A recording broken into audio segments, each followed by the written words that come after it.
নমস্কার বন্ধুরা, প্রাণ গার্ডেনিংয়ের আরেকটা ভিডিওতে সবাইকে স্বাগত। আজকে আমরা আলোচনা করব সর্ষের খোলের তরল জৈব সার নিয়ে, যেটা শীতকালের অত্যন্ত গুরুত্বপূর্ণ একটা জিনিস। শীতকালে আমরা যেসব গাছের ক্ষেত্রে সার ব্যবহার করি তার জন্য সবথেকে সহজভাবে গাছ যেটা গ্রহণ করতে পারে সেটা এই সার। তাহলে দেখি কি করে তৈরি করব। আমি এখানে একটু জল নিয়ে নিয়েছি, তাতে সর্ষের খোলটা দেব। এটার রেশিও হবে 1 লিটার জলে 250 গ্রাম সর্ষের খোল দিতে হবে। তো অনেকে 100 গ্রাম দিয়েও করে, আমি 250 গ্রাম দিয়ে করি। কিভাবে করব না, এইভাবে 1 লিটার জলে মোটামুটি 250 গ্রাম খোল দিয়ে একটু নেড়ে দেব। এটা মাটির পাত্র হলে সবথেকে ভালো হয়, কিন্তু আমার কাছে মাটির পাত্র নেই, তাই প্লাস্টিকের পাত্র দিচ্ছি। আর 250 গ্রাম কী করে মাপবো, যাদের কাছে ওয়েট মেশিন নেই তারা এই হাতের এক মুঠো পুরো ভর্তি করে দেবে, তাতেই মোটামুটি ওটা 250 গ্রাম মতো হয়ে যায়। তো তারপর লাঠি দিয়ে মোটামুটি এইভাবে নেড়ে দেব, তারপর ঢাকা দিয়ে দেবো। প্রত্যেক দিন সকালে ঢাকা খুলে লাঠি দিয়ে একবার এটা বারবার করে নেড়ে দেব। এই প্রসিডিওরটা 7 দিন করার পর 7 দিন পরে এটার সাথে আমরা 10 লিটার জল অ্যাড করব। এই 10 লিটার জল মোটামুটি আমি অ্যাড করেছি। এইবার শুধু সর্ষের খোলের জল তো দেওয়াই যায় গাছে, আমি শুধু সর্ষের খোলের জল দেব না, আমি তার সাথে দুটো জিনিস অ্যাড করব। এখানে দুটো পাত্রে আমি এমনি নর্মাল ওয়াটার নিয়ে নিয়েছি। তো এর সাথে আমি দেব, এইখানে দেখো NPK 0050 আছে। তো এইটা আমি ফলের গাছের ক্ষেত্রে ব্যবহার করি। ফলের গাছের ক্ষেত্রে আমি মোটামুটি সবই জৈব সার ব্যবহার করি, কিন্তু শুধুমাত্র পটাশটার ক্ষেত্রে আমি সাদা পটাশ ব্যবহার করি। প্রত্যেকটা গাছে 2 গ্রাম হারে আমি যতগুলো গাছে দেব সেই মাপ করে আমি পটাশ নিয়ে নিলাম এই জলের মধ্যে। আর উল্টো দিকে যে পাত্রটা আছে সেই পাত্রটায় আমি NPK 10-26-26 নেব। 10 ইঞ্চি টবের জন্য মোটামুটি আমি 10 দানা মতো, 12 ইঞ্চি টবের জন্য 12 থেকে 13 দানা, 8 ইঞ্চি টবের জন্য 9 দানা, আর 6 ইঞ্চি টবের জন্য 5 থেকে 6 দানা, এইরকম হিসেব করে আমি NPK নিয়ে নেব। আমার যতগুলো গাছ আছে তাতে যতটা পরিমাণ লাগবে আমি সেই পরিমাণ NPK নিয়ে নেব, নিয়ে ওতে দিয়ে দেব। তো বন্ধুরা, আমি এটা আলাদা করে গুলছি এই কারণের জন্যই, কারণ সর্ষের খোলের সাথে যখন আমি এগুলো দিয়ে যখন গুলবো তখন কিন্তু ঠিকঠাক করে পুরোটা গলে না, কিছুটা প্রেসিপিটেশন নিচে পড়ে থাকে। প্রেসিপিটেশন পড়ে থাকা মানে আমাদের ওই জিনিসটা কিন্তু নষ্ট হওয়া।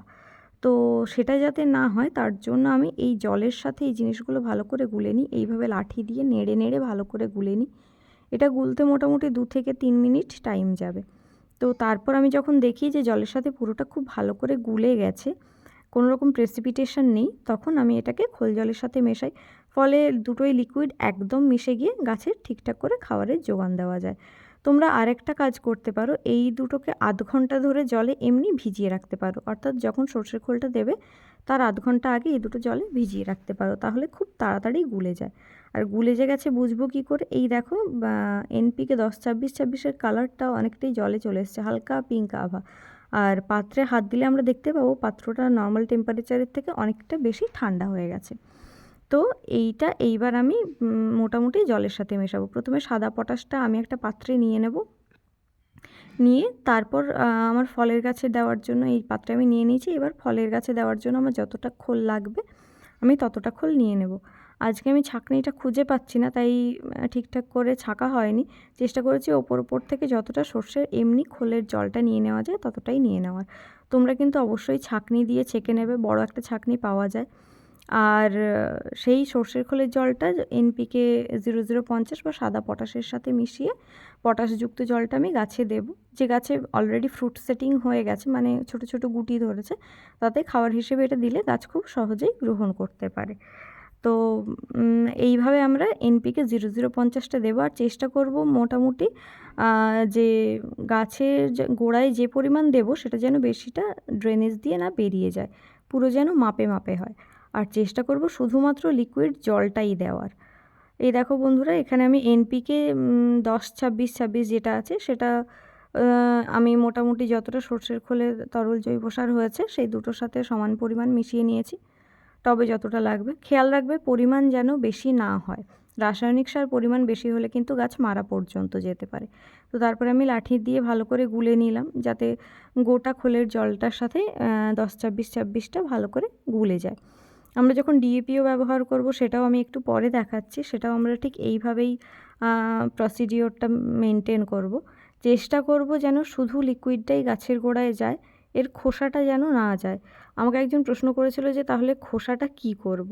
তো বন্ধুরা, আমি তো মাটিতেও অনেক রকম গাছ লাগাই, সেক্ষেত্রে আমি ওই শেষে যে খোসাটা থাকে সেটা হয়তো কোনো মাটি আমি প্রিপেয়ার্ড করছি কোনো গাছ লাগানোর জন্য, তো শেষে খোসাটা একটুখানি আছে সেই মাটির সাথেই আমি মিশিয়ে দিই। তো এবং তাতে আমি খুব একটা দেখিনি যে প্রবলেম হচ্ছে। হয়তো কোনো বীজতলা রেডি করার জন্য আমি মোটামুটি মাটি রেডি করলাম এবং তাতে তখনও বীজ রোপণ করা হয়নি, এখনও হয়তো 1 সপ্তাহ পরে বীজ রোপণ করব, সেক্ষেত্রে আমি খোয়াটা দিয়ে দিই। খোয়াটা এই কারণেই দেওয়া হয় না, কারণ ওতে আমি অনেক সময় দেখেছি পিঁপড়ে হয়। পিটুনিয়া গাছের ক্ষেত্রে আমরা দেবো কি, গাছটা একটু তুলে আমরা জৈব সারটা ইউজ করব, কারণ এর পাতায় পড়ে গেলে কিন্তু ফাঙ্গাস লাগার খুব চান্স থাকে এবং পাতা পচে যাওয়ার সমস্যাটা তৈরি হয়। আর খেয়াল রাখতে হবে এটা যেদিন দেবো তার আগের দিন মাটিটা জল দিয়ে হালকা ভেজা ভেজা করে নিতে হবে।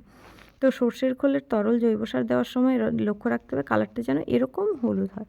অনেকে 100 গ্রাম সর্ষের খোল যখন ইউজ করে তখন কালারটা আরও হালকা হলুদ হয়, সেটাও তোমরা ব্যবহার করতে পারো। তবে আমি 250 গ্রাম হিসেবে যখন ব্যবহার করি 1 লিটার জলে, তখন কালারটা এই রকম দাঁড়ায়। তো প্রত্যেকটা গাছে দেওয়ার ফলে গাছের গ্রোথ দেখছো কীরকম ভিগোরিয়াস গ্রোথ হয়। এরপর আমি দেখাবো ডিএপির ইউজটা। বন্ধুরা, এইখানে আমার ডালিয়া গাছগুলো দেখো ওই ডিএপি আর সর্ষের খোলের জল দেওয়ার জন্য কীরকম ভিগোরিয়াস গ্রোথ হয়েছে। তো আমি এইখানে এই রকম পরিমাণ ডিএপি নিয়ে নিচ্ছি।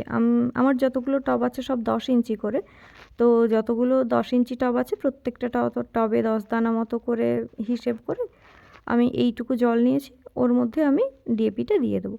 ডিএপি সবথেকে ভালো হয় তোমরা যদি আধ ঘন্টা আগে থেকে ভিজিয়ে রাখো। আমার কাছে অতটা টাইম ছিল না আজকে, তো তার জন্য আমি সাথে সাথে দিয়েই গুলবো। এখানে এটা গুলতে মিনিট 5 মতো সময় লাগবে, কিন্তু গোলা হয়ে যাবে। আর ডিএপি সর্ষের খোলের সাথে খুব ভালো করে গোলে না, আমি এটা অনেক দিন ধরে অবজার্ভ করে দেখেছি, সেই জন্য আমি আলাদা করে গুলে এর সাথে সর্ষের খোলের জলটা মেশাই। বন্ধুরা, এই দেখো ডিএপিটা মোটামুটি গোলা হয়ে গেছে, নিচে আর কোনো রকম প্রেসিপিটেশন বা দানা দানা কিছু নেই, অর্থাৎ এটা পুরোটাই ডিএপি জল হয়ে গেছে। এর সাথে আমি মোটামুটি হিসেব করে নেব সর্ষের খোলের জলটা কতটা লাগবে।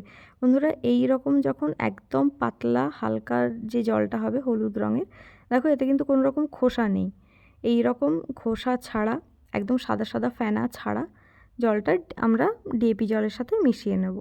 এইবার যে মিশ্রণটা হবে সেই মিশ্রণটা ভালো করে লাঠি দিয়ে নেড়ে দেবো, যাতে ডিএপি আর খোল জলটা খুব ভালো করে মিশে যায়, এবং তারপর এটা আমরা গাছের গোড়ায় প্রয়োগ করব। গাছের গোড়ায় এমনভাবে প্রয়োগ করব দেখব গাছের তলা দিয়ে যেন এটা বেরিয়ে না যায়। আর একটা কথা, এটা প্রয়োগের সময় কখন হবে, সকালে সূর্য চড়া হওয়ার আগে তোমরা দিতে পারো। আরেকটা ভালো টাইম হচ্ছে বিকেলবেলা। বিকেলবেলা হচ্ছে সবথেকে ভালো টাইম। তোমরা যদি দেখো যে বিকেলে রোদটা গড়ে যাওয়ার সময় হয়েছে, সেরকম সময় যদি দাও সেটা সবথেকে ভালো হয়। এবার অনেকের সময় থাকে না, খুবই ব্যস্ত থাকো, হয়তো 1-8 দিন সময় পেয়েছো, সেদিন অনেক কাজ থাকে, তো সেই রকম টাইম যদি হয় তো সেক্ষেত্রে সকালেও তোমরা দিতে পারো, তবে সবথেকে ভালো রেজাল্ট পাওয়া যায় বিকেলবেলা দিলে। আর এই যে এইভাবে আমরা গাছের একটু দূর থেকে দেব, চেষ্টা করব যেন গাছের একটু দূর থেকে দেওয়া হয়। অনেকে এটা মাটিটা খুশে নিয়ে তারপরেও দেয়, সেটাও করা যায়, খুবই ভালো প্রসেস।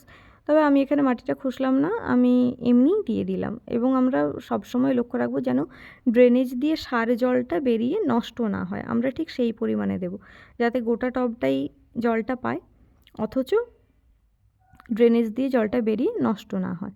এবার এইভাবে পরিমাপ করে দেওয়ার পরেও যদি একটু আধটু তোমাদের ডিএপি গোলা খোল জল বেশি হয়ে যায়, তখন সেটা কি করবে?